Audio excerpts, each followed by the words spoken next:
पापा सुयश के यहाँ शादी की बात पक्की करने गए हैं। रूही बेसब्री से पापा का इंतजार कर रही थी। उसका किसी काम में मन नहीं लग रहा था।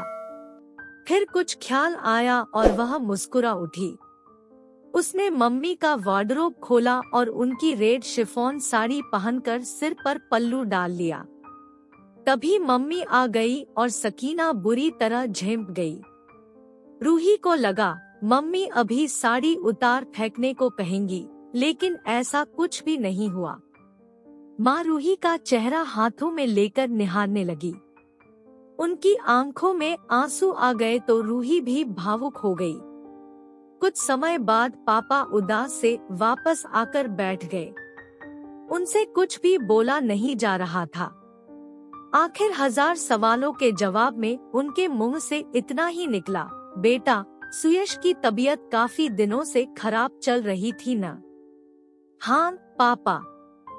वो पापा ने हाथ में पकड़ी फाइल मेज पर ऐसे रखी जैसे उन हजार सवालों के जवाब हो और रूही की बात अधूरी रह गई। फाइल खुलती जा रही थी और रूही की आंखों से आंसुओं का सैलाब उमड़ता जा रहा था। कैंसर, लगभग 4 साल की उम्र और है उसके पास। पापा ऐसे बुदबुदाए जैसे बोलने की ताकत खत्म हो गई हो। पर पापा, मेडिकल साइंस इतनी आगे बढ़ गई है। इसी उम्मीद में तो उसके मम्मी पापा ने उसकी रिपोर्ट्स की इतनी फोटोस्टेट्स करवाकर फाइलें बनवा कर रखी है, ताकि कोई जब ये कहे तो उसे तू भी अपने मेडिकल साइंस के जानकारों को दिखा ले। शादी जल्द से जल्द करनी होगी ताकि उसे ज्यादा से ज्यादा खुशियां मिल सके, रूही ने कहा तो मम्मी पापा पर जैसे बिजली गिरी। रूही अपने प्यार का वास्ता देती रही, पर मम्मी पापा कुछ सुनने को तैयार न थे। पर रूही हार मानने वाली न थी। सुयश के मम्मी पापा ने सुना तो उनकी खुशी का ठिकाना न रहा। उनके बेटे को वो खुशियां मिल सकती है जिनकी उन्होंने उम्मीद छोड़ दी थी। धीरे धीरे रूही के मम्मी पापा भी उसकी जिद के आगे हार गए, पर सुयश खुद किसी भी तरह मानने को तैयार न हुआ। रूही जब भी उसे उसके मोहब्बत में किए वादे याद दिलाती, वह उन्हीं वादों का वास्ता देकर शादी न करने को कहने लगता। रूही जाने कितने तर्क देकर थक गई कि दुर्घटना में भी तो लोग मर जाते हैं, बीमारी का पता शादी के बाद भी तो चल सकता था, पर सुयश का प्यार उसे भरी जवानी में यूं बिलखता छोड़कर जाने को तैयार न था। मेरा ज़मीर गंवारा नहीं करता और अपने ज़मीर की आवाज मैं टाल नहीं सकता, वो हमेश यही कहता, पर रूही का दिमाग उसे मनाने के उपाय सोचता रहता। वो रोज सुयश के घर आ जाती और वे घंटों बातें किया करते। सुयश को महीने में 2 बार ऐसा इंजेक्शन लगना तय था जिसके साइड इफेक्ट्स से वो उस दिन बहुत बेचैन और नशे सा महसूस करता था, पर ये इंजेक्शन उसका जीवन बढ़ाने के लिए जरूरी था। यश के पापा कोई स्पेशलिस्ट छोड़ना नहीं चाहते थे और डॉक्टरों से बातचीत में रूही बराबर से साथ देती थी। मैंने डॉक्टर शर्मा का अपॉइंटमेंट ले लिया है, कहते हुए रूही ने पर्ची दी तो यश के पापा बोले, बेटा इस दिन तो इंजेक्शन लगना है। हम चले गए तो आप लोग चिंता न करिए, मैं आपके जाने से पहले आ जाऊंगी और आप लोगों के लौटने के बाद ही जाऊंगी। रूही समय पर आ गई। उसके हाथ में एक बैग था। यश के मम्मी पापा के जाने के बाद उसने कहा कि जल्दी में बिना नहाए आ गई है और वो वॉशरूम चली गई।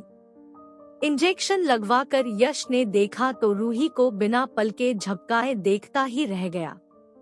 तुमने एक बार कहा था न कि मुझे इस रूप में देखना तुम्हारी ख्वाहिश है। शादी के बाद पहली रात में मैं ऐसी ही साड़ी पहनूं। शादी तो अब होनी नहीं है, तो देखकर ही अपनी ख्वाहिश पूरी कर लो, कहते हुए वो यश के करीब आ गई। यश नजरें भरकर उसे देखने का मोह छोड़ नहीं पाया।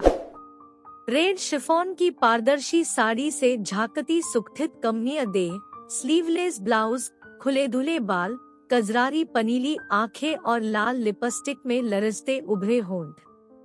उसने खुद को रोकने की नाकामयाब कोशिश की और रूही का चेहरा अपने हाथों में लेकर उसकी पलकों को चूम लिया।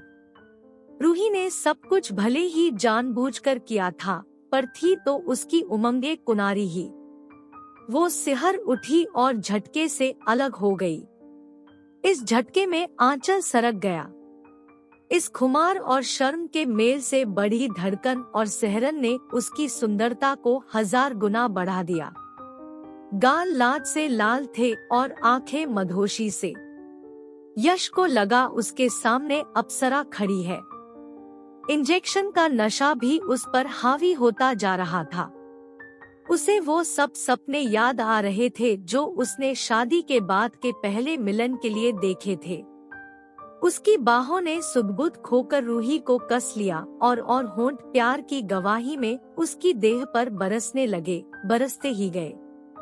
यश सोकर उठा तो रूही अपने सादे रूप में उसके बेड पर बैठी उसे एकटक निहार रही थी। यश की याददाश्त में कुछ घंटे पहले के सीन कौंधे तो वो बहुत दुखी और शर्मिंदा हो गया। मुझे माफ कर दो रूही। मैं? रूही उसके दोनों हाथ अपने हाथों में थामकर बहुत भावुक हो गई। तुम खुद को दोष न दो। ये सब मेरी साजिश थी, पर सच कहती हूँ दुनिया की सबसे पवित्र साजिश थी। तुम बस इतना बताओ कि अब तुम्हारा ज़मीर क्या कहता है? यश की आंखों से सैलाब बह निकला। हम शादी करेंगे। इन 4 साल में मैं तुम्हें इतनी खुशियाँ दूंगा जितनी जिंदगी भर में कोई किसी को न दे पाता हो। हम एक एक पल, इसके आगे के यश के शब्द सिसकियों में खो गए, पर दोनों एक दूसरे की आगोश में बंधे एक दूसरे को सांत्वना देते हुए हर पल का प्यार जीना शुरू कर चुके थे।